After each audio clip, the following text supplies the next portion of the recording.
ನಮಸ್ಕಾರ.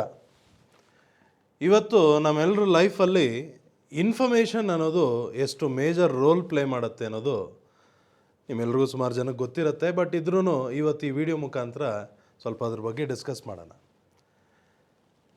ಮೊದಲೆಲ್ಲ ನಮಗೆ ಇನ್ಫಾರ್ಮೇಷನ್ ಯಾವುದೇ ಒಂದು ವಿಷಯ ಆಚೆ ವರ್ಲ್ಡಲ್ಲಿ ನಡೆಯುವಂಥ ವಿಷಯಗಳು ನಮ್ಮ ತನಕ ತಿಳಿಸ್ಬೇಕು, ನಮ್ಮ ತನಕ ಗೊತ್ತಾಗಬೇಕು ಅಂದರೆ ತುಂಬ ಕಷ್ಟವಾದ ವಿಷಯ. ನ್ಯೂಸ್ ಪೇಪರ್ ಅದೊಂದು ಮೇಜರ್ ಮೀಡಿಯಾ ಇತ್ತು. ಅದು ಬಿಟ್ಟರೆ ನ್ಯೂಸ್ ಚಾನೆಲ್ಸ್ ಇತ್ತು. ಆ ನ್ಯೂಸ್ ಚಾನೆಲ್ಸಲ್ಲೂ ನಿಮ್ಗೆ ಜ್ಞಾಪಕ ಇದ್ದರೆ ಲಾಂಗ್ ಬ್ಯಾಕ್ ನಮಗೆ ನಮ್ಮ ದೇಶದಲ್ಲಿ ದೂರದರ್ಶನ್ ಅದೇ ಒಂದು ಮೇಜರ್ ಮೀಡಿಯಮ್ ಇತ್ತು. ಅದಾದಮೇಲೆ ಸುಮಾರು ಪ್ರೈವೇಟ್ ಮೀಡಿಯಾ ಚಾನೆಲ್ಸ್ ಎಲ್ಲ ಬಂತು. ಇವತ್ತಿನ ದಿವಸ 24/7 ನ್ಯೂಸ್ ಚಾನೆಲ್ಸ್ ರನ್ ಆಗುತ್ತೆ. ಆಚೆ ಯಾವುದೇ ವರ್ಲ್ಡಲ್ಲಿ ಯಾವುದೇ ಮೂಲೆಯಲ್ಲಿ, ನಮ್ಮ ದೇಶದಲ್ಲಿ ಯಾವುದೇ ಮೂಲೆಯಲ್ಲಿ ಏನೇ ವಿಷಯ ನಡೆದ್ರೂ ನಮ್ಗೆ ಇವತ್ತು ಇನ್ಫಾರ್ಮೇಷನ್ ತುಂಬ ಬೇಗ ರೀಚ್ ಆಗುತ್ತೆ. ಪ್ಲಸ್ ಅದಾದಮೇಲೆ ಇಂಟರ್ನೆಟ್ ಅನ್ನೋದು ಒಂದು ಸ್ಟಾರ್ಟ್ ಆದಮೇಲೆ ಇವತ್ತಿನ ದಿವಸ ಇಂಟರ್ನೆಟ್ ನಮಗೆ ಸುಮಾರು ಆರ್ಟಿಕಲ್ಸು ಇದೆಲ್ಲ ಇದ್ರ ಮುಖಾಂತರ ನಮಗೆ ಇನ್ಫಾರ್ಮೇಷನ್ ಬೇಗ ರೀಚ್ ಆಗುತ್ತೆ. ಸೋಷಿಯಲ್ ಮೀಡಿಯಾ ಅಂದ್ಬಿಟ್ಟು ಸ್ಟಾರ್ಟ್ ಆದಮೇಲೆ ಕೇಳಲೇಬೇಡಿ. ನಡೀತಾ ಇರೋ ಈವೆಂಟ್ನ ಬೇಕಾದ್ರೆ ಲೈವಾಗಿ ರೆಕಾರ್ಡ್ ಮಾಡಿ ಹಾಕ್ಬಿಡ್ತಾರೆ. ಸೊ ಲೈವಾಗೇ ನೋಡ್ಬಿಡ್ಬೋದು ನಾವು ಎಲ್ಲೇ ಇದ್ರೂ ಏನು ನಡೀತಿದೆ ಅಂತ.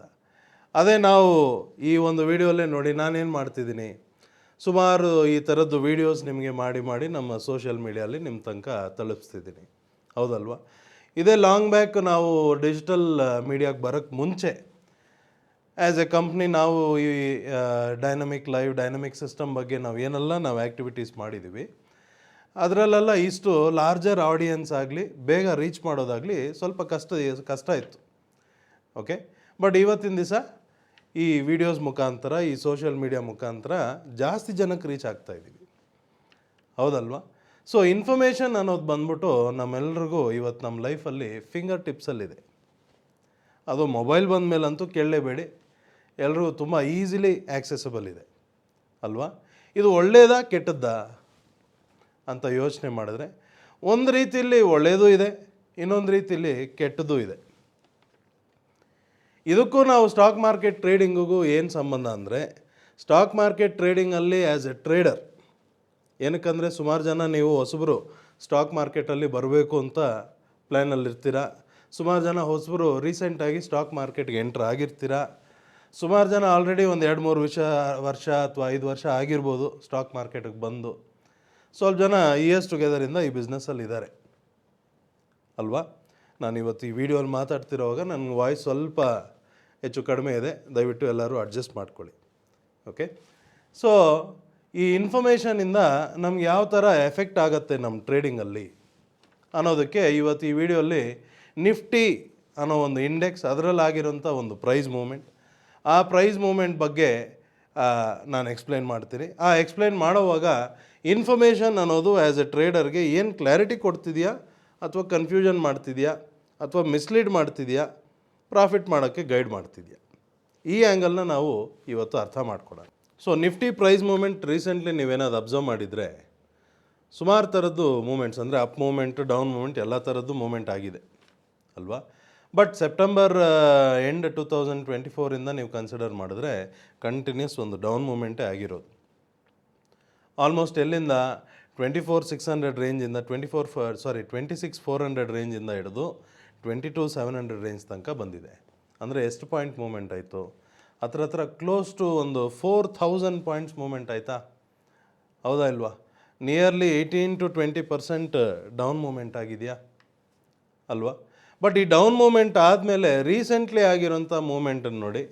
ಇವಾಗ ಲಾಸ್ಟ್ ವೀಕ್ ಈ ಫ್ರೈಡೇ ಆಗಿರೋಂಥ ಮೂಮೆಂಟ್ ನೋಡಿ, ಫ್ರೈಡೇಗೆ ಮುಂಚೆ ಆಗಿರೋ ಮೂಮೆಂಟ್ ನೋಡಿ, ಅದಕ್ಕೆ ಮುಂಚೆ ಆಗಿರೋಂಥ ಮೂಮೆಂಟ್ ನೋಡಿ.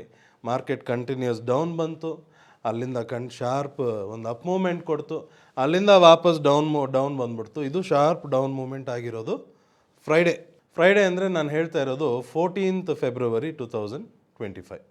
ಇವತ್ತು ನಾನು ಈ ವಿಡಿಯೋ ಮಾಡ್ತಿರೋದು 16ನೇ ತಾರೀಕು ಫೆಬ್ರವರಿ, ಹೌದಲ್ವಾ? ಸೊ ಈ ಮೂಮೆಂಟ್ಸ್ ಆಗ್ತಿರೋವಾಗ ನನಗೂ ಸುಮಾರು ಜನ ಏನು ಹೇಳೋದು, ವಾಟ್ಸಪ್ಪಲ್ಲಿ ಮೆಸೇಜ್ ಹಾಕಿದ್ದಾರೆ, ಸ್ವಲ್ಪ ಜನ ಫೋನ್ ಮಾಡಿದಾಗ ಇದ್ರ ಬಗ್ಗೆ ಮಾತಾಡಿದ್ದಾರೆ. RBI ನೋಡಿದ್ರೆ ರೇಟ್ ಕಟ್ ಮಾಡಿದೆ, ಮಾರ್ಕೆಟ್ ಮೇಲೆ ಹೋಗಬೇಕಲ್ಲ. ಎಕನಾಮಿಕ್ ಅನೌನ್ಸ್ಮೆಂಟ್ಸ್ ಯಾವುದು ಸ್ವಲ್ಪ ಪಾಸಿಟಿವ್ ಬಂದಿದೆ, ಮಾರ್ಕೆಟ್ ಮೇಲೆ ಹೋಗಬೇಕಲ್ಲ. ಗ್ಲೋಬಲ್ ಮಾರ್ಕೆಟಲ್ಲಿ ಅಲ್ಲಿ ವಾರ್ ನಡೀತಿದೆ, ಅಲ್ಲಿ ಯು ಎಸ್ ಪ್ರೆಸಿಡೆಂಟ್ ಹೊಸ ಪ್ರೆಸಿಡೆಂಟ್ ಬಂದಿದ್ದಾರೆ, ಅವ್ರು ಮಾಡ್ತಿರೋಂಥ ಪಾಲಿಸೀಸನ್ನು ನೋಡಿದ್ರೆ ಮಾರ್ಕೆಟ್ ಡೌನ್ ಬರಬೇಕಲ್ಲ ಅಂದ್ಬಿಟ್ಟು ಸುಮಾರು ಥರದ ಇನ್ಫಾರ್ಮೇಷನ್ಸ್ ಬಂದುಬಿಟ್ಟಿದೆ. ಈ ಇನ್ಫಾರ್ಮೇಷನಲ್ಲಿ ನಾನು ಯಾವ ಇನ್ಫಾರ್ಮೇಷನ್ನ ತೊಗೊಳ್ಳಿ? ಓಕೆ, ಅದರಲ್ಲೂ ಆ್ಯಸ್ ಎ ಟ್ರೇಡರ್ ನಿಮಗೆ ಟ್ರೇಡಿಂಗ್ ಮಾಡುವಾಗ ಒಂದು ಏನಾಗತ್ತಂದರೆ ಸುಮಾರು ಜನ ಫ್ರೆಂಡ್ಸ್ ಸೇರ್ತಾರೆ. Okay, trading friends.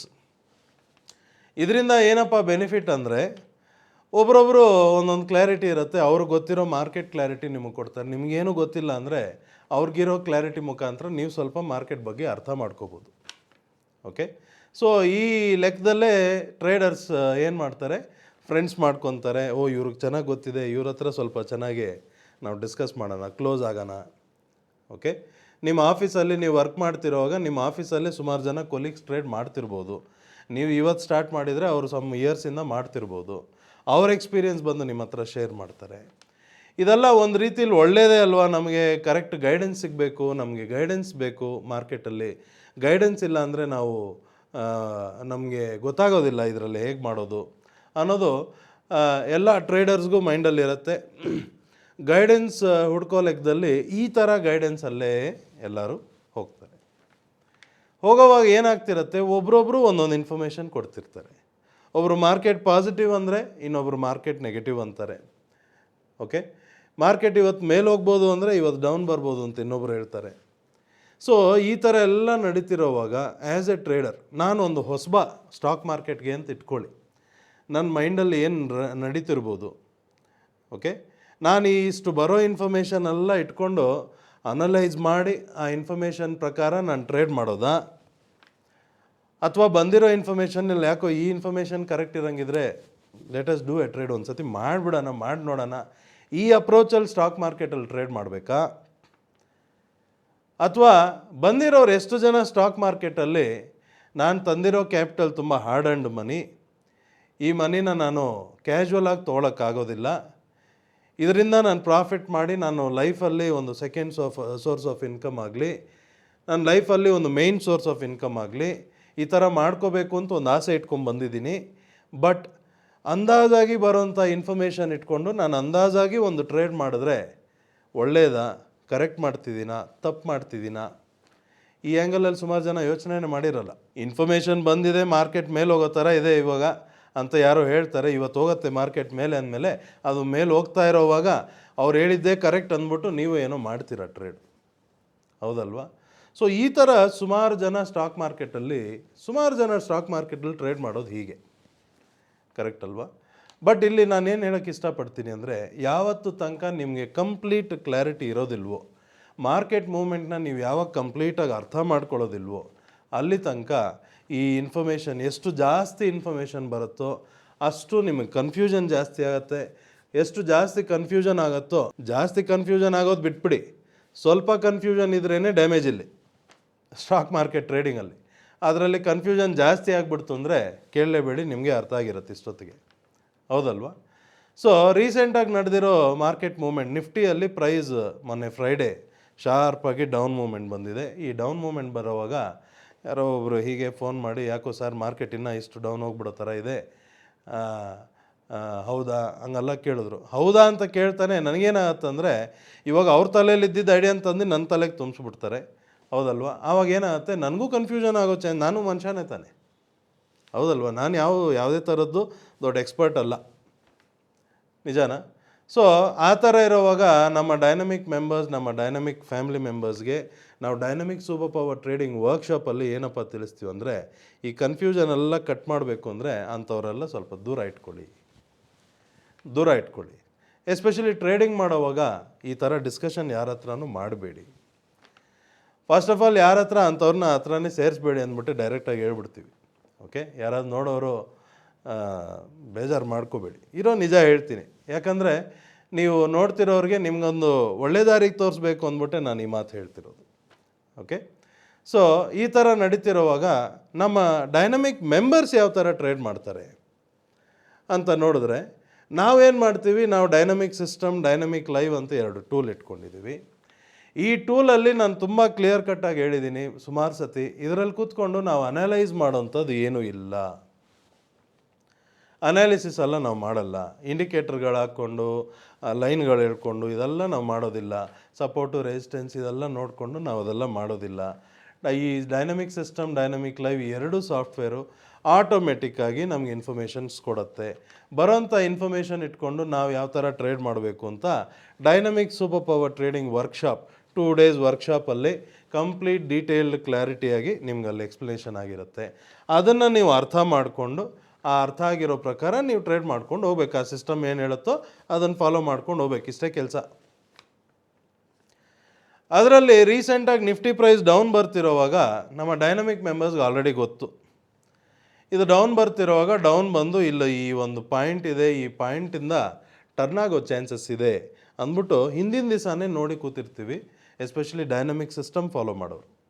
Okay, so ಈ ಡೈನಮಿಕ್ ಸಿಸ್ಟಮಲ್ಲಿ ನೋಡಿ ಪ್ರೈಸ್ ಡೌನ್ ಬರ್ತಿರೋವಾಗ ನಮ್ಗೆ ಹಿಂದಿನ ದಿವಸನೇ ಗೊತ್ತು 22,777 ಅಥವಾ 766 ಈ ಎರಡು ಇಂಪಾರ್ಟೆಂಟ್ ನಂಬರ್ಸ್ ಇದೆ.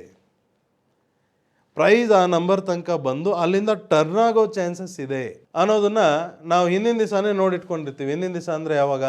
ಥರ್ಸ್ಡೇ ಈವ್ನಿಂಗೇ ನೋಡಿಟ್ಕೊಂಡ್ಬಿಟ್ಟಿರ್ತೀವಿ. ಓಕೆ, ಆ ಥರ್ಸ್ಡೇ ಈವ್ನಿಂಗೇ ನೋಡಿಟ್ಕೊಂಡಿರೋವಾಗ ಫ್ರೈಡೇ ಏನಾಯಿತು? ಪ್ರೈಸ್ ನಿಫ್ಟಿ ಪ್ರೈಸ್ ಕಂಟಿನ್ಯೂಸ್ ಆಗಿ ಡೌನ್ ಬಂತು. ಡೌನ್ ಬಂದು 22,770 760 ಈ ರೇಂಜಲ್ಲಿ ಎಲ್ಲೋ ಲೋ ಮಾಡಿದೆ. ಲೋ ಮಾಡ್ತಿರೋವಾಗ ಇವಾಗ ಈ ಇನ್ಫಾರ್ಮೇಷನ್ಸ್ ಎಲ್ಲ ಬರ್ತಿದ್ರೆ ಆ್ಯಸ್ ಎ ಟ್ರೇಡರ್ಗೆ ಏನು ಇಂಪ್ಯಾಕ್ಟ್ ಆಗುತ್ತೆ ಹೇಳಿ? ಪ್ರೈಸು ಡೌನ್ ಬರ್ತಿದೆ, ಆಲ್ರೆಡಿ 200-300 ಪಾಯಿಂಟ್ಸ್ ಡೌನ್ ಇದೆ. ಅದರಲ್ಲಿ ಮಾರ್ಕೆಟ್ ಏನೋ ಇನ್ನೂ ಬಿದೋಗುತ್ತೆ, ಅದು ಇದು ಅಂತೆಲ್ಲ ಇನ್ಫಾರ್ಮೇಷನ್ ಕೊಡ್ತಿದ್ದಾರೆ. ಅಂದರೆ ಟ್ರೇಡರ್ ಏನು ಮಾಡ್ತಾರೆ? ಸೆಲ್ ಮಾಡೋಕ್ಕೆ ನೋಡ್ತಾರೆ. ಎಲ್ಲರೂ ಸೆಲ್ ಮಾಡೋಕ್ಕೆ ಮುಂದೆ ಹೋಗಿರ್ತಾರೆ. ಯಾವತ್ತು? ಫ್ರೈಡೇ. ಬಟ್ ನಮ್ಮ ಡೈನಮಿಕ್ ಮೆಂಬರ್ಸ್ ಏನಪ್ಪ ಮಾಡಿರ್ತಾರೆ ಅಂದರೆ ಇದು ಸೆಲ್ ಮಾಡೋ ಜಾಗ ಅಲ್ಲ. ಯಾರಾದರೂ ಮೊದಲೇ ಸೆಲ್ ಮಾಡಿದರೆ ಈ ಜಾಗದಲ್ಲಿ ಪ್ರಾಫಿಟ್ ಬುಕ್ ಮಾಡ್ಕೋಬೇಕು. ಏನಕ್ಕಂದರೆ ಇಲ್ಲಿಂದ ಟರ್ನ್ ಆಗೋ ಚಾನ್ಸಸ್ ಇದೆ. ಟರ್ನ್ ಆಗೋ ಚಾನ್ಸಸ್ ಇದೆ ಅನ್ನೋವಾಗ ಇನ್ನೂ ಸ್ವಲ್ಪ ಡೀಟೇಲ್ ಕ್ಲಾರಿಟಿ ನಮ್ಮ ಡೈನಮಿಕ್ ಮೆಂಬರ್ಸ್ಗಿರುತ್ತೆ. ಏನಪ್ಪ ಅಂದರೆ ಪ್ರೀವಿಯಸ್ ಆಗಿ ಅದು ಇದೇ ಪಾಯಿಂಟಿಗೆ ಬಂದಾಗ ಅಲ್ಲೊಂದು ಡೈನಮಿಕ್ ಮೇಜರ್ ಸಿಗ್ನಲ್ ಬಂದಿದೆ. ಯಾವಾಗ? ಜಾನ್ವರಿ ಮಂತಲ್ಲೇ ಬಂದುಬಿಟ್ಟಿದೆ. ಓಕೆ, ಸೊ ಅಲ್ಲಿಂದ ಪ್ರೈಸ್ ಇದು ಮೇಜರ್ ಸಿಗ್ನಲ್ ಅಂದರೆ ಇಲ್ಲಿಂದ ಟರ್ನ್ ಆಗಿ ಮೇಲೆ ಹೋಗೋವಂಥ ಚಾನ್ಸಸ್ ಜಾಸ್ತಿ ಇದೆ. ಮೇಲೆ ಹೋಗುತ್ತಂದರೆ ಕಂಪ್ಲೀಟ್ ಅಪ್ ಟ್ರೆಂಡ್ ಹೋಗ್ಬಿಡುತ್ತೆ ಅನ್ನೋದಿಲ್ಲ. ಅಲ್ಲಿಂದ ಆ ಪಾಯಿಂಟಿಂದ ಸ್ವಲ್ಪ ಮೇಲೆ ಹೋಗಿ ಮೇ ಬಿ ಎಲ್ಲೋ ಒಂದು ಪಾಯಿಂಟ್ ಹೋಗಿ ಅಲ್ಲಿಂದ ತಿರ್ಗಾ ಡೌನ್ ಬರ್ಬೋದು ಅಲ್ವಾ? ಸೊ ಮೇಲೆ ಹೋಗ್ತಿರೋವಾಗ ಕಂಟಿನ್ಯೂಸ್ ಆಗಿ ಮೇಲೆ ಹೋಗ್ತಿರೋವಾಗ ನಮ್ಮ ಡೈನಮಿಕ್ ಲೈವ್ ಸಾಫ್ಟ್ವೇರಲ್ಲಿ ನಿಫ್ಟಿಯಲ್ಲಿ ಒಂದು ಪಾಯಿಂಟಲ್ಲಿ ಹೇಳ್ತು buy long wait and act ಅಂತ. ಮೇಲೆ ಹೋಗ್ತಿರೋವಾಗ ಅದ್ರ ಜೊತೆಲೇ ಮೇಲ್ಗಡೆ ಇನ್ನೊಂದು ಡೈನಮಿಕ್ ಮೇಜರ್ ಸಿಗ್ನಲ್ ಬಂತು, ಇಲ್ಲಿಂದ ಟರ್ನ್ ಆಗ್ಬೋದು, ಸ್ವಲ್ಪ ಹುಷಾರಾಗಿರಿ ಅಂತ. ಓಕೆ, ಅಲ್ಲಿಂದ ಏನಾಯಿತು? ಟರ್ನ್ ಆಗಿ ಬಂದ್ಬಿಡ್ತದು ಕೆಳಗಡೆ ಬಂದ್ಬಿಡ್ತು. ಅಂದರೆ ಸಣ್ಣ ಪುಟ್ಟ ಪಾಯಿಂಟ್ಸ್ ಮೂಮೆಂಟ್ಸ್ ಬಗ್ಗೆ ನಾನು ಇವತ್ತು ಮಾತಾಡ್ತಿಲ್ಲ. ಆ ಟಾಪಿಂದ ಇವಾಗ ಫ್ರೈಡೇ ಲೋ ತನಕ ಬಂದಿರೋದಕ್ಕೆ ಆಲ್ಮೋಸ್ಟ್ 1000 ಪಾಯಿಂಟ್ಗಿಂತ ಜಾಸ್ತಿ ಡೌನ್ ಬಂದಿದೆ. ನಿಫ್ಟಿಲೇ 1000 ಪಾಯಿಂಟ್ ಮೂಮೆಂಟ್ ಅಂದರೆ ನೀವೇ ಅರ್ಥ ಮಾಡ್ಕೊಳ್ಳಿ. ಕರೆಕ್ಟ್ ಅಲ್ವಾ? ಬಟ್ ಇವಾಗ ಡೌನ್ ಬರ್ತಿರೋದು ಇಲ್ಲಿಂದ ಆ ನ್ಯೂಸ್ ಬಂತು, ಬಿದ್ದೋಯ್ತು, ಬಿದ್ದೋಗತ್ತೆ, ಇನ್ನೂ ಡೌನ್ ಹೊಟ್ಟೋಗ್ಬಿಡತ್ತೆ ಅಂತ ಥಿಂಕಿಂಗ್ ಈ ಪರ್ಟಿಕ್ಯುಲರ್ ಇನ್ಫಾರ್ಮೇಷನ್ ಬರೋವಾಗ ಇವಾಗ ಯಾರಾದರೂ ಬೈ ಮಾಡಿರೋರು ಪ್ಯಾನಿಕ್ ಆಗಿ ಎಕ್ಸಿಟ್ ಮಾಡಿಬಿಡ್ತಾರೆ. ಡೌನ್ ಬರುತ್ತಲ್ಲ ಅಂದ್ಬಿಟ್ಟು ಯಾರಾದ್ರು ಹೊಸ್ದಾಗಿ ಶಾರ್ಟ್ ಪೊಸಿಷನ್ ತೊಗೊತಾರೆ. ಆ ನ್ಯೂಸ್, ಆ ಇನ್ಫಾರ್ಮೇಷನ್ ಬೇಸ್ಡ್. ಓಕೆ, ಬಟ್ ನಮ್ಮ ಈ ಡೈನಮಿಕ್ ಸಿಸ್ಟಮ್ ಏನು ಹೇಳ್ತಿದೆ? ಇದು ಡೌನ್ ಹೋಗೋ ಥರ ಇಲ್ಲ, ಇಲ್ಲಿಂದ ಟರ್ನ್ ಆಗೋದಕ್ಕೆ ರೆಡಿ ಆಗ್ತಿದೆ, ಬಿ ರೆಡಿ. ಓಕೆ, ಸೊ ನಾವೇನು ಮಾಡಿರ್ತೀವಿ? ಯಾರಾದರೂ ಶಾರ್ಟ್ ಪೊಸಿಷನ್ ಇದ್ದಿದ್ರೆ ಪ್ರಾಫಿಟ್ ಬುಕ್ ಮಾಡಿಕೊಂಡು ಇಲ್ಲಿಂದ ಟರ್ನ್ ಆಗೋದಕ್ಕೆ ಕಾಯ್ತೀವಿ. ಟರ್ನ್ ಆಗೋವಾಗ ಬೈಯಿಂಗ್ ಆಪರ್ಚುನಿಟಿ ಕಾಯ್ತಾ ಇರ್ತೀವಿ. ಓಕೆ, ಎಲ್ಲಿ ಬೈ ಮಾಡಬೇಕು ಅಂದರೆ ಈ ಡೈನಮಿಕ್ ಸಿಸ್ಟಮ್ ಫಾಲೋ ಮಾಡಿ ಟ್ರೇಡ್ ಮಾಡೋವಾಗ ಎಲ್ಲಿ ಬೈ ಮಾಡಬೇಕು, ಎಲ್ಲಿ ಸೆಲ್ ಮಾಡಬೇಕು ಅನ್ನೋ ಇನ್ಫಾರ್ಮೇಷನ್ ಆ 2 days workshop, dynamic super power trading ವರ್ಕ್ಶಾಪಲ್ಲಿ ನಾವು ಡೀಟೇಲಾಗಿ ತಿಳಿಸಿರ್ತೀವಿ. ಇವಾಗ ನೆಕ್ಸ್ಟ್ 22nd 23rd February 2025ಗೆ ಈ dynamic super power trading online workshop ಇದೆ, ಕನ್ನಡದಲ್ಲಿದೆ. ಓಕೆ, ಸೊ ಈ ವರ್ಕ್ಶಾಪ್ ಅದರಲ್ಲಿ ತಿಳಿಸಿರ್ತೀವಿ.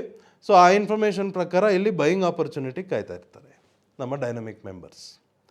ಅದೇ ಡೈನಮಿಕ್ ಲೈವ್ ಫಾಲೋ ಮಾಡೋರಿಗೆ ಏನಪ್ಪ ಬೆನಿಫಿಟ್ ಅಂದರೆ ಅದು ಪ್ರೀವಿಯಸ್ ಆಗಿ ಫ್ರೈಡೇ ಡೌನ್ ಬರ್ತಿರೋವಾಗ ಕೆಳಗಡೆ ಡೈನಮಿಕ್ ಲೈವಲ್ಲಿ ಬಾಟಮಲ್ಲೇ ಒಂದು ಸಿಗ್ನಲ್, ಇದನ್ನು ಜಿಗ್ಜ್ಯಾಗ್ ಸಿಗ್ನಲ್ ಅಂತ ಕರಿತೀವಿ. ಜೊತೆಯಲ್ಲಿ ಸೈಡ್ ವೇಸ್ ನೋವು ಅಂತ ಬೇರೆ ಇದೆ. ಸೈಡ್ ವೇಸ್ ನೋವು ಅಂದರೆ ಏನರ್ಥ, ಇದು ಸೈಡ್ ವೇಸಲ್ಲಿ ಇದೆ ಅಂದರೆ ಅಪ್ ಆ್ಯಂಡ್ ಡೌನ್ ಒಂದೇ ರೇಂಜಲ್ಲೇ ಮೂಮೆಂಟ್ ಕೊಡುತ್ತೆ ಸ್ವಲ್ಪ ದಿವಸಕ್ಕೆ. ಆ ಸೈಡ್ ವೇಸ್ ಇರೋದ್ರಿಂದನೇ ಅದು ಪ್ರೈಸ್ ಡೌನ್ ಬಂದಿರೋದು. ಡೌನ್ ಬರೋವಾಗ ಕೆಳಗಡೆ ಒಂದು ಬಾಟಮಲ್ಲಿ ಜಿಗ್ಜ್ಯಾಗ್ ಕೊಟ್ಟಿದೆ, ಅಂದರೆ ಆ ರೈಟ್ ಅಟ್ ದ ಬಾಟಮಲ್ಲೇ ಶಾರ್ಟ್ ಪೊಸಿಷನ್ ಎಕ್ಸಿಟ್ ಮಾಡೋಕ್ಕೆ ಕೊಟ್ಬಿಟ್ಟಿದೆ. ಇನ್ಫ್ಯಾಕ್ಟ್ ಸ್ವಲ್ಪ ಜನ dynamic super power trading workshop attend ಮಾಡಿರೋರು ಅಲ್ಲಿ ಬೈಯಿಂಗ್ ಆಪರ್ಚುನಿಟಿನೂ ಮಾಡಿರ್ತಾರೆ. ಓಕೆ, ಇನ್ನು ಮುಂದೆ ನೆಕ್ಸ್ಟ್ ವೀಕ್ ಹೋಗಿ ಇದರಲ್ಲಿ ಟ್ರೇಡ್ ಮಾಡಬೇಕು ಅಂದರೆ ನಮ್ಮ ಡೈನಮಿಕ್ ಮೆಂಬರ್ಸ್ ಏನು ಮಾಡ್ತಿರ್ತಾರೆ, ಬೈಯಿಂಗ್ ಆಪರ್ಚುನಿಟಿ ಸಿಗಲಿ ತಿರ್ಗಾ, ಓಕೆ ಅಲ್ಲಿ ಬೈ ಮಾಡೋಣ. ಬೈ ಮಾಡಿದ್ಮೇಲೆ ಆ ಸಿಸ್ಟಮ್ ಯಾವಾಗ ಎಕ್ಸಿಟ್ ಮಾಡೋಕ್ಕೆ ಹೇಳುತ್ತೋ ಅವಾಗ ಎಕ್ಸಿಟ್ ಮಾಡೋಣ. ಇದೊಂದು ಕ್ಲಿಯರ್ ಆಪರ್ಚುನಿಟಿ ಅಲ್ವಾ? ಏನಕ್ಕಂದರೆ ಡೈನಮಿಕ್ ಸಿಸ್ಟಮಲ್ಲಿ ಕ್ಲಾರಿಟಿ ಕೊಟ್ಬಿಡ್ತಿದ್ದು, ಇಲ್ಲಿಂದ ಟರ್ನ್ ಆಗೋಕ್ಕೆ ರೆಡಿ ಆಗೋಯ್ತು, ನೀವು ರೆಡಿಯಾಗಿರಿ ಟ್ರೇಡ್ ಮಾಡೋದಕ್ಕೆ. ಇಲ್ಲ ಪ್ರೈಸ್ ಇಲ್ಲಿಂದ ಇನ್ನೂ ಫರ್ದರ್ ಡೌನ್ ಹೋಯ್ತು ಅಂತ ಹೇಳಿದ್ರೆ ನಾವು ಸದ್ಯಕ್ಕೆ ಏನು ಜಾಸ್ತಿ ತಲೆ ಕೆಡಿಸ್ಕೊಳ್ಳೋದಿಲ್ಲ, ಆರಾಮಾಗಿ ಬರಲಿ, ಆ 22,760 ಕೆಳಗಡೆ ಕ್ಲೋಸ್ ಆಗಲಿ ಮಾರ್ಕೆಟು. ಅದಾದಮೇಲೆ ನೆಕ್ಸ್ಟ್ ಸೆಲ್ಲಿಂಗ್ ಆಪರ್ಚುನಿಟಿಗೆ ಆವಾಗ ಪ್ಲ್ಯಾನ್ ಮಾಡೋಣ ಅನ್ನೋ ಇಷ್ಟೇ ಕ್ಲಾರಿಟಿ ಇಟ್ಕೊಂಡು ಕೂತಿರ್ತಾರೆ ಡೈನಮಿಕ್ ಮೆಂಬರ್ಸ್. ನ್ಯೂಸ್ ಆಗಲಿ, ಇನ್ಫಾರ್ಮೇಷನ್ ಆಗಲಿ, ಇನ್ನೊಬ್ಬರು ಎಕ್ಸ್ಪರ್ಟ್ ಒಪಿನಿಯನ್ ಆಗಲಿ, ಯಾವುದಕ್ಕೂ ಇಲ್ಲಿ ಜಾಗನೇ ಇಲ್ಲ. ಸೊ ಇವತ್ತು ನಾವು ಮಾಡಿರೋ ಈ ಡಿಸ್ಕಷನಲ್ಲಿ ಐ ಹೋಪ್ ನಿಮಗೊಂದು ಕ್ಲಾರಿಟಿ ಸಿಕ್ಕಿರತ್ತೆ. ಯಾಕಂದರೆ ಸುಮಾರು ಜನ ಹೊಸಬರು ಸ್ಟಾಕ್ ಮಾರ್ಕೆಟ್ ಬರ್ತಿರೋರು ಈ ಒಂದು ವಿಡಿಯೋ ನಿಮಗೆ ಅಂತಲೇ ಮಾಡ್ತಿರೋದು. ಓಕೆ, ಯಾಕಂದರೆ ನಿಮಗೆ ಟ್ರೇಡಿಂಗ್ ಬಗ್ಗೆ ಜಾಸ್ತಿ ಗೊತ್ತಿರಲ್ಲ, ನಾನು ಟ್ರೇಡ್ ಮಾಡಬೇಕು, ಪ್ರಾಫಿಟ್ ಮಾಡಬೇಕು ಅಂತ ನೀವು ಆಸೆ ಇಟ್ಕೊಂಡು ಬಂದುಬಿಟ್ಟಿರ್ತೀರ. ಬಂದಿರೋವಾಗ ಏನು ಸೋರ್ಸ್ ನಿಮಗೆ ಟ್ರೇಡ್ ಮಾಡಬೇಕು, ಬೈ ಮಾಡಬೇಕು, ಸೆಲ್ ಮಾಡಬೇಕು ಅಂತ ತಿಳ್ಕೊಳ್ಳೋದಕ್ಕೆ ಕ್ಲಾರಿಟಿ ಕೊಡೋಂಥ ಸೋರ್ಸ್ ಏನಿದೆ ಅಂದರೆ ನ್ಯೂಸು, ಇನ್ಫಾರ್ಮೇಷನು, ಈ ಎಕ್ಸ್ಪರ್ಟ್ ಒಪಿನಿಯನ್ಸು, ಇದರ ಮೇಲೆ ನೀವು ಜಾಸ್ತಿ ಡಿಪೆಂಡ್ ಆಗಿ ಬರ್ತೀರ. ಓಕೆ, ಬಟ್ ಆ ಇನ್ಫಾರ್ಮೇಷನ್ ಪ್ರಕಾರ ಡಿಪೆಂಡ್ ಆಗಿ ನೀವು ಟ್ರೇಡ್ ಮಾಡೋವಾಗ ಅದು ನಿಮ್ಗೆ ನಿಜವಾಗ್ಲೂ ಬೆನಿಫಿಟ್ ಆಗ್ತಿದೆಯಾ, ಡಿಸಡ್ವಾಂಟೇಜ್ ಆಗ್ತಿದೆಯಾ ಅನ್ನೋದನ್ನು ನೀವು ಅರ್ಥ ಮಾಡ್ಕೋಬೇಕು. ಈ ವಿಡಿಯೋಲಿ ನಾನು ಹೇಳಿರೋದು ಇಷ್ಟೊತ್ತು ಮಾತಾಡಿರೋದ್ರಲ್ಲೇ ನಿಮ್ಗೊಂದು ಕ್ಲಾರಿಟಿ ಸಿಕ್ಬಿಟ್ಟಿರಬೇಕು, ಹೌದಲ್ವಾ? ಸೊ ಸ್ಟಾಕ್ ಮಾರ್ಕೆಟಿಗೆ ಬಂದಿದ್ದೀರಾ, ಒಂದು ಆಸೆ ಇಟ್ಕೊಂಡು ಬಂದಿದ್ದೀರಾ, ಆ ಆಸೆ ನಿಮ್ಮ ಆಸೆ ಫುಲ್ಫಿಲ್ ಆಗಬೇಕು ಅಂದರೆ ಕರೆಕ್ಟ್ ದಾರಿಲಿ ಹೋಗಬೇಕು. ಕರೆಕ್ಟ್ ದಾರಿಯಲ್ಲಿ ಅಂದರೆ ಬನ್ನಿ ನಮ್ಮ ವರ್ಕ್ಶಾಪ್ ಜಾಯ್ನ್ ಆಗಿಬಿಡಿ ಅಂದ್ಬಿಟ್ಟು ನಾನು ಕರಿತಾ ಇಲ್ಲ. ಕರೆಕ್ಟ್ ದಾರಿ ಅಂದರೆ ಏನು? ಮಾರ್ಕೆಟ್ ಮೂಮೆಂಟ್ನ ಅರ್ಥ ಮಾಡ್ಕೊಳ್ಳೋದೇ ಕರೆಕ್ಟ್ ದಾರಿ. ಯಾವತ್ತು ನಿಮಗೆ ಮಾರ್ಕೆಟ್ ಮೂಮೆಂಟ್ ಬಗ್ಗೆ ಕಂಪ್ಲೀಟ್ ಕ್ಲಾರಿಟಿ ಸಿಗುತ್ತೋ ಆವಾಗಲೇ ನೀವು ಟ್ರೇಡಿಂಗ್ ಮಾಡೋದಕ್ಕೆ ರೆಡಿ ಇದ್ದೀರಾ ಅನ್ನೋದು ಅರ್ಥ. ಓಕೆ, ಆ ಮಾರ್ಕೆಟ್ ಮೂಮೆಂಟ್ ಬಗ್ಗೆ ಕಂಪ್ಲೀಟ್ ಕ್ಲಾರಿಟಿ ಇದ್ದಾಗ ಎಲ್ಲಿ ಎಂಟ್ರಿ ತೊಗೋಬೇಕು, ಎಲ್ಲಿ ಎಕ್ಸಿಟ್ ಮಾಡಬೇಕು ಅನ್ನೋ ಅಡಿಷ್ನಲ್ ಕ್ಲಾರಿಟಿ ಜೊತೆಯಲ್ಲೇ ಸಿಗತ್ತೆ. ಆ ಕ್ಲಾರಿಟಿ ಇಟ್ಕೊಂಡು ಟ್ರೇಡ್ ಮಾಡ್ತಿರೋವಾಗ ನಿಮಗೆ ಈ ಎಕ್ಸ್ಟ್ರಾ ಔಟ್ಸೈಡ್ ಇರೋವಂಥದ್ದು ಎಲ್ಲ ಇನ್ಫಾರ್ಮೇಷನ್ನು ಕಟ್ ಮಾಡಿ ಆಚೆ ಬಿಸಾಕಿ. ಈ ಕ್ಲಾರಿಟಿ ಒಂದೇ ಸಾಕು ನಿಮ್ಮ ಒಂದು ಗೋಲ್ನ ಅಚೀವ್ ಮಾಡೋದಕ್ಕೆ. ಓಕೆ, ಸೊ ಐ ಹೋಪ್ ನಿಮಗೆ ಇವತ್ತು ಈ ವಿಡಿಯೋ ಮುಖಾಂತರ ಕ್ಲಾರಿಟಿ ಸಿಕ್ಕಿದೆ ಅಂತ. ನಿಫ್ಟಿ ಅನ್ನೋ ಒಂದು ಸ್ಕ್ರಿಪ್ಟ್, ಒಂದು ಇಂಡೆಕ್ಸ್ದು ಎಕ್ಸಾಂಪಲ್ ತೊಗೊಂಡು ನಾನು ನಿಮಗೆ ಆ ಇನ್ಫಾರ್ಮೇಷನ್ ಅನ್ನೋದು ನಮಗೆ ಎಲ್ಲೆಲ್ಲ ಡ್ಯಾಮೇಜ್ ಮಾಡುತ್ತೆ. ಓಕೆ, ಮಾರ್ಕೆಟಲ್ಲಿ ನಡೀತಿರೋ ಪ್ಲ್ಯಾನೇ ಬೇರೆ. ಮಾರ್ಕೆಟ್ ನಾನು ಈ ಡೈರೆಕ್ಷನ್ ಮೂವ್ ಆಗ್ತೀನಿ ಅಂತ ಅದೊಂದು ಪ್ಲ್ಯಾನಲ್ಲಿದ್ದರೆ ಆಚೆ ಬರ್ತಿರೋ ನ್ಯೂಸು, ಇನ್ಫಾರ್ಮೇಷನ್ ಎಲ್ಲ ಅದಕ್ಕೆ ಆಪೋಸಿಟಲ್ಲಿರುತ್ತೆ. ಓಕೆ, ಇದನ್ನು ನಂಬ್ಕೊಂಡು ನಾವು ಇಲ್ಲೋಗಿ ಟ್ರೇಡ್ ಮಾಡಿದ್ರೆ ಅಲ್ಲಿ ನಡೆಯೋದೇ ಬೇರೆ. ಆವಾಗ ನಿಮಗೆ ಕಾನ್ಫಿಡೆನ್ಸ್ ಹೊಟ್ಟೋಗ್ಬಿಡತ್ತೆ. ಕಾನ್ಫಿಡೆನ್ಸ್ ಹೊಟ್ಟೋದ್ಮೇಲೆ ಜನ ಏನು ಮಾಡ್ತಾರೆ, ಜನರಲಾಗಿ ಈ ಸ್ಟಾಕ್ ಮಾರ್ಕೆಟೇ ಸರಿ ಇಲ್ಲ ಅಂದ್ಬಿಟ್ಟು ಅದನ್ನು ಬೈಕೊಂತಾರೆ. ಓಕೆ, ಬಟ್ ಯಾರು ಇವತ್ತು ತನಕ ರಿಯಲೈಸ್ ಮಾಡಿಲ್ಲ ಅವರೇನು ತಪ್ಪು ಮಾಡಿದ್ರು ಅಂತ. ನಿಜನ ಇಲ್ವಾ? ಸ್ಟಾಕ್ ಮಾರ್ಕೆಟಲ್ಲಿ ಇದು ತುಂಬ ಕಾಮನ್. ಯಾವುದೇ ಟ್ರೇಡರ್ ತೊಗೊಳ್ಳಿ, ಅವ್ರು ಯಾವುದೋ ಒಂದು ಟ್ರೇಡಲ್ಲಿ ಮೈನಸ್ ಮಾಡಿಕೊಂಡ್ರು ಅಂದರೆ ಇವರಿಂದ ಮೈನಸ್ ಆಯಿತು, ಇದರಿಂದ ಮೈನಸ್ ಆಯಿತು, ಈ ಮಾರ್ಕೆಟೇ ಸರಿ ಇಲ್ಲ, ಇದು ಗ್ಯಾಮ್ಲಿಂಗ್ ಅನ್ನೋದು ಇನ್ನೊಂದ್ರ ಮೇಲೆ ಬ್ಲೇಮ್ ಆಗ್ತಾರೆ ವಿನಃ ಅವ್ರು ಏನು ತಪ್ಪು ಮಾಡಿದ್ರು, ಅವ್ರು ಏನು ಕ್ಲಾರಿಟಿ ಇಟ್ಕೊಂಡ್ಬಂದರು ಅಥವಾ ಕ್ಲಾರಿಟಿ ಇಲ್ಲದೆ ಬಂದರು ಅದರಿಂದ ಮೈನಸ್ ಆಯಿತು ಅಂತ ಯಾರು ಯೋಚನೆ ಮಾಡಿರಲ್ಲ. ಬಟ್ ಅದನ್ನು ನೀವು ಯೋಚನೆ ಮಾಡಬೇಕು. ಯಾಕಂದರೆ ಸೀಕ್ರೆಟ್ ಅಥವಾ ನಿಮ್ಮ ರಿಕ್ವೈರ್ಮೆಂಟ್ ಏನಿದೆಯೋ ಅದಕ್ಕೆ ಸೊಲ್ಯೂಷನ್ ಇರೋದು ಅಲ್ಲಿಂದಾನೇ ಸ್ಟಾರ್ಟ್ ಆಗೋದು ರೂಟ್. ಆ ರೂಟನ್ನು ಕರೆಕ್ಟಾಗಿ ನೀವು ಕಾಪಾಡ್ಕೊಂಬಂದ್ರಿ ಅಂದರೆ ಗಿಡ ಚೆನ್ನಾಗಿ ಬೆಳೆಯುತ್ತೆ. ರೂಟನ್ನೇ ಡ್ಯಾಮೇಜ್ ಮಾಡಿಬಿಟ್ರಿ ಅಂದರೆ ಆ ಗಿಡ ಬೆಳೆಯೋದೇ ಇಲ್ಲ. ಕರೆಕ್ಟ್ ಅಲ್ವಾ? ನಮಸ್ಕಾರ.